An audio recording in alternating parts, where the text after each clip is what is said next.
क्या हाल है। मेरा नाम प्रज्वल है और इस चैनल पे हम लोग मैथ्स वगैरह के थोड़ी सी पढ़ाई वगैरह करते हैं, थोड़े कॉन्सेप्ट्स वगैरह देखते हैं। तो अभी इस पूरी सीरीज़ में हम लोग बात कर रहे हैं लीनियर इक्वेशंस इन टू वेरिएबल की, है ना। Linear equation in two variables की हम यहाँ पे बात कर रहे हैं। लास्ट वाली वीडियो में हमने अभी तक हम कितना देख चुके हैं, हम इक्वेशन देख चुके हैं किस फॉर्मेट में होती है, हम ये देख चुके हैं कि उनको उसको ग्राफ में कैसे रिप्रेजेंट करते हैं, ये देख चुके हैं कि सॉल्यूशन क्या होता है जब भी दो लाइन इंटरसेक्ट करती हैं, जो इंटरसेक्टिंग पॉइंट होता है दैट इज़ द सॉल्यूशन। ये देख चुके हैं कि सिर्फ लीनियर इक्वेशन को देखकर, सिर्फ दो लीनियर इक्वेशंस को देखकर हम कैसे पता लगाएं कि उनके बीच में सॉल्यूशंस कैसे होंगे, एक होगा, दो होगा, एक होंगे, इनफाइनाइट होंगे या फिर एक भी नहीं होंगे। फिर हमने ये भी बात करी कि that is not a very ideal way to find the solutions कि हम हर बार ग्राफ प्लॉट करें, क्योंकि कभी कभी वैल्यूज़ बहुत अटपटी सी आती हैं। ऐसा हो सकता है कि √3x करके तुम्हारे पास कोई वैल्यू आ जाए तो तुम उसको प्रिसाइसली ग्राफ पे प्लॉट नहीं कर पाओगे। तो उसके लिए अब हम क्या करते हैं, एल्जेब्रिक वे में we try to solve the linear equations, we try to solve two linear equations in algebraic way. उससे क्या होता है, बिल्कुल एक हमारे पास एकदम एग्जैक्ट आंसर आ जाता है एंड और हम प्रॉब्लम नहीं होती बेसिकली। ठीक है, so there are certain methods, algebraic methods, okay, algebraic methods. ठीक है, तो अगर हम मेथड्स की बात करें तो सबसे पहला आता है हमारे पास सब्स्टिट्यूशन मेथड। फिर आता है हमारे पास एलिमिनेशन। ठीक है, एक हमारे पास होता है क्रॉस मल्टीप्लिकेशन करके। ठीक है, और कौन से होते हैं, लेट मी जस्ट 1 सेकेंड ना। क्रॉस मल्टीप्लिकेशन हो गया, बिल्कुल सही।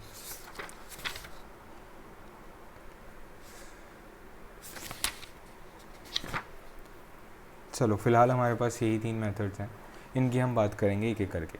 इस वीडियो में हम लोग बात करते हैं सब्स्टिट्यूशन मेथड की। ठीक है,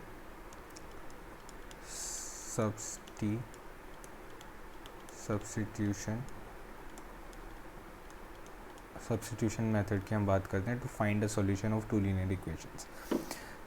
ओके, सब्स्टिट्यूशन को अगर मैं तुम्हें समझाऊं तो सब्स्टिट्यूशन क्या होता है।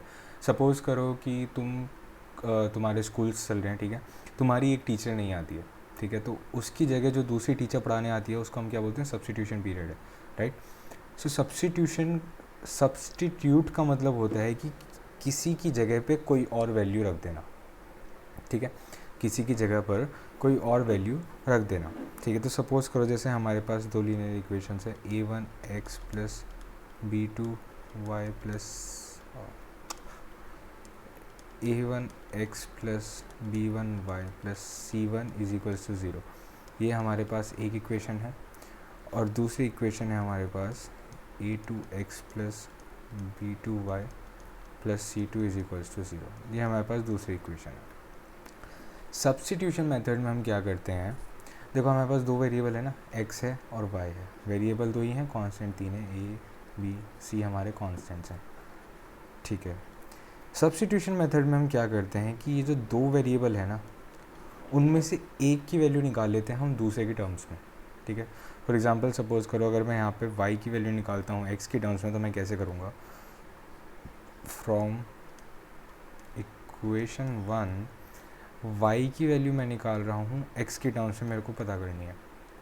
तो ये मैं कैसे करूँगा, सबसे पहले b1y is equals to minus c1 minus a1x, सही बात, और y is equals to minus c1 minus a1x divide by b1। ठीक है, ये हमारी वैल्यू आ जाती है y की इन टर्म्स ऑफ x। अब मैं क्या करूँगा, इस y की वैल्यू को इस वाली इक्वेशन में पुट कर दूँगा, तो मेरे पास क्या वैल्यू आ गई, a2x प्लस b2 ब्रैकेट में आ जाएगा मेरे पास minus c1 minus a1x divided by b1 plus c2 is equals to 0। ठीक है, अब तुम्हारे पास यहाँ पे वेरिएबल कितने हैं, तुम्हारे पास यहाँ पे वेरिएबल कितने हैं, सिर्फ एक वेरिएबल है, एक इक्वेशन है, बड़ी आसानी से हम इसको सॉल्व कर लेंगे। एंड ये अभी क्योंकि ये अभी हमने जस्ट क्या कहते हैं, ये हमारा बहुत ज़्यादा जनरल फॉर्म है, इसलिए थोड़ी डरावनी सी लग रही है, बट अगर हम इसको जब हम सॉल्व करते टाइम देखेंगे तो इतना डरावना लगेगा नहीं। तो इसका हम एक एग्जांपल भी देख लेते हैं लगे हाथ, ताकि थोड़ा सा ये जो डरावनी सी लग रही है ना, ये लगे ना इतनी डरावनी। ठीक है, चलो तो इसका एक क्वेश्चन देखते हैं, हम क्वेश्चन बना के देखते हैं, एक एग्जांपल देखते हैं बेसिकली क्वेश्चन के। ओके, जो बुक के अंदर एग्जांपल है हम वही ले लेते हैं। सपोज़ करो हमारे पास पहली इक्वेशन है 7x minus 15y is equals to 2, ये हमारी पहली इक्वेशन है। दूसरी इक्वेशन क्या है हमारी, दूसरी इक्वेशन है x plus 2y is equals to 3। ठीक है, अगर मेरे को पहले बिना इसको सॉल्व करे अगर मुझे पता लगाना हो कि इनके कितने सॉल्यूशंस होंगे, तो फिर मैं कैसे करूँगा, a1 बाई a2, राइट, 7/1 और माइनस 15 बाई 2। क्या ये दोनों बराबर हैं? नहीं, तो इसका मतलब क्या है, 1 यूनिक सॉल्यूशन।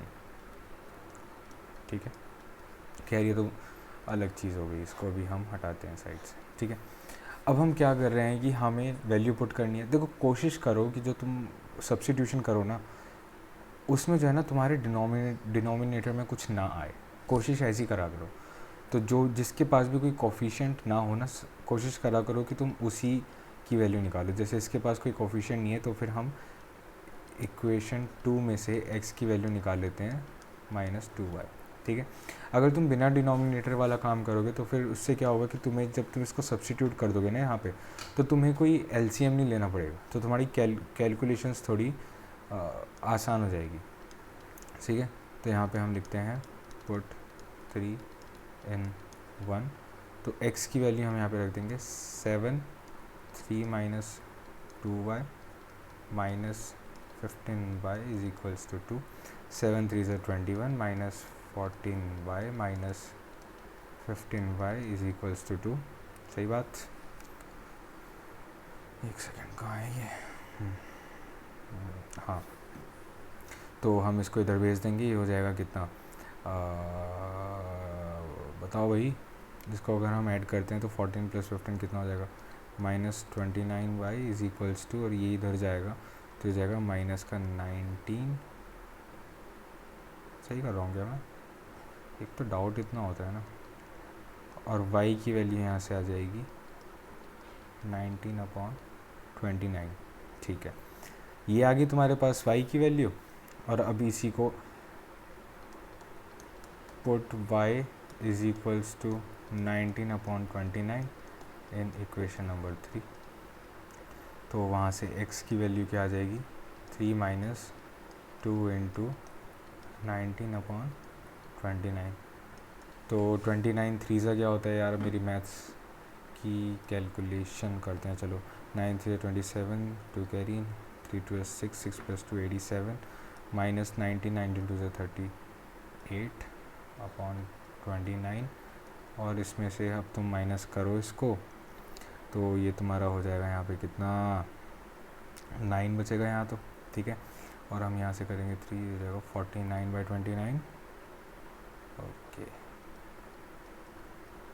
सो इस तरह से तुम इसको सॉल्व कर सकते हो। तो सब्स्टिट्यूशन में बेसिकली तुम्हें कुछ नहीं करना है, तुम्हें एक वेरिएबल की वैल्यू निकाल लेनी है दूसरे के टर्म्स में, और दूसरी इक्वेशन में उसको पुट कर देना है। ठीक है, और अब यहाँ पे देखो हमारे x और y की वैल्यू क्या आई है, हमारी x, y, अगर मैं एक वो बनाता हूँ तो इसकी वैल्यू आई है 49/29, 19/29, राइट।